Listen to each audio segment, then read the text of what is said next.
Hello guys, நான் ரமணி. இது MA with Ramani. இப்பதான் நம்ம சேனலை ஃபர்ஸ்ட் டைம் பார்க்குறீங்க, இல்லை சேனலுக்கு மறுபடியும் வந்திருக்கீங்கன்னா நன்றி. கருப்பு கவுனி அரிசியை வச்சு நல்ல சாஃப்டான இட்லியும் நல்ல மொறு மொறுன்னு தோசையும் மாவை எப்படி ப்ரிப்பேர் பண்ணுறது, சின்ன சின்ன டிப்ஸுகளோட அதை எப்படி பண்ணுறதுன்னு பார்க்கலாமா? ஒரு பவுலில் 2 கப் அளவுக்கு கருப்பு கவுனி அரிசியை சேர்த்துக்கலாம். 2 கப் அளவுக்கு இட்லி அரிசியை சேர்த்துக்கலாம். இப்போ இதில் கொஞ்சமாக கல்லுப்பு சேர்த்துட்டு தண்ணி சேர்த்துட்டு நல்லா பிசைஞ்சுக்கலாம். இந்த மாதிரி பண்ணும்போது அரிசியில் இருக்க அழுக்கெல்லாம் வந்துடும். ஒருவேளை நீங்கள் ரேஷன் அரிசி யூஸ் பண்ணாலும் இதே ஃபாலோ பண்ணுங்கள். இதை 4 to 5 டைம்ஸ் நல்லா வாஷ் பண்ணிக்கலாம்.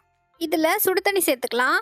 தண்ணி கொதிக்க வைக்க வேணாம், தண்ணி நல்லா சூடாக இருந்தால் போதும். இந்த மாதிரி பண்ணும்போது அரிசி ஊறுற நேரம் இன்னும் கம்மியாகும். கவுனி அரிசி ரொம்ப ஹார்டாக இருக்கும், ஸோ சீக்கிரம் ஊறிடும்.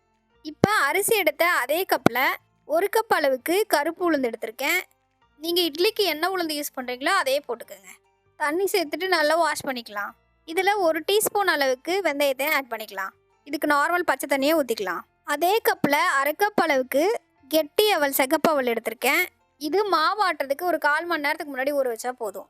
இந்த உளுந்தை மட்டும் எடுத்து ஃப்ரிட்ஜில் ஊற வச்சுக்கலாம். கூடவே ஒரு பாட்டில் தண்ணியும் வச்சுக்கலாம். மாவு அரைக்கும் போது கூலிங் வாட்டர் சேர்த்துக்கிட்டோன்னா இட்லி நல்லா சாஃப்டாக இருக்கும். மிக்ஸி கிரைண்டர்லாம் சூடாகாமல் இருக்கும். அதுக்கு தான் கூலிங் வாட்டர் சேர்த்துக்கிறோம். ஒரு 6 மணி நேரத்துக்கு மேலே நான் ஊற வச்சிட்டேன். 15 நிமிஷத்துக்கு முன்னாடியே அவளையும் ஊற வச்சிட்டேன். உளுந்தும் நல்லா ஊறி இருக்கும். ஃபஸ்ட்டு உளுந்து அரைச்சிக்கலாம். மிக்ஸி ஜாருக்கு மாற்றிட்டு கூலிங் வாட்டர் சேர்த்து நல்லா அரைச்சிக்கலாம். நான் கொஞ்சமாக மாவு சேர்த்துருக்கனால மிக்சியில் அரைச்சிருக்கேன். நீங்கள் நிறைய அரிசி போட்டிங்கன்னா கிரைண்டர் யூஸ் பண்ணிக்கோங்க. நிறைய அரைச்சி ஸ்டோர் பண்ணாமல் அப்பப்போ அரைச்சிக்கோங்க. அதுதான் உடம்புக்கும் நல்லது. இப்போ அரிசியும் அரைச்சிக்கலாம். இதை நான் 2 பேட்சாக சேர்த்து அரைச்சிருக்கேன். அரிசியை ரொம்ப ஸ்மூத்தாக அரைக்காமல் கொஞ்சம் குறுநெல்லாம் அரைச்சிக்குங்க. ஸ்மூத்தாக அரைச்சிட்டிங்கன்னா இட்லி களி மாதிரி ஆகிடும். உளுந்தும் அரிசியும் நல்லா கலந்துக்கலாம். இதில் உப்பையும் சேர்த்துட்டு நல்லா அடித்து கலந்துக்கலாம். இதை அப்படியே ஒரு 8 மணி நேரம் புளிக்க விடலாம். அரைச்சி வச்ச மாவு நல்லா புளிச்சு பொங்கிடுச்சு பாருங்கள். முக்கியமாக மாவு நல்லா பொங்குனதுக்கப்புறம் ரொம்ப கலக்கக்கூடாது. லைட்டாக கலந்துட்டு இட்லியாக ஊற்றிக்கலாம். எப்போ இட்லி பண்ணாலும் இட்லி பாத்திரத்தில் இருக்க தண்ணி நல்லா கொதிஞ்சதுக்கப்புறம் இட்லி தட்டை வைங்க.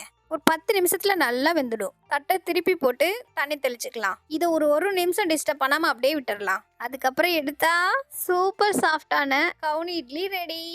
இப்போ இதை தோசையாகவும் ஊற்றிக்கலாம்.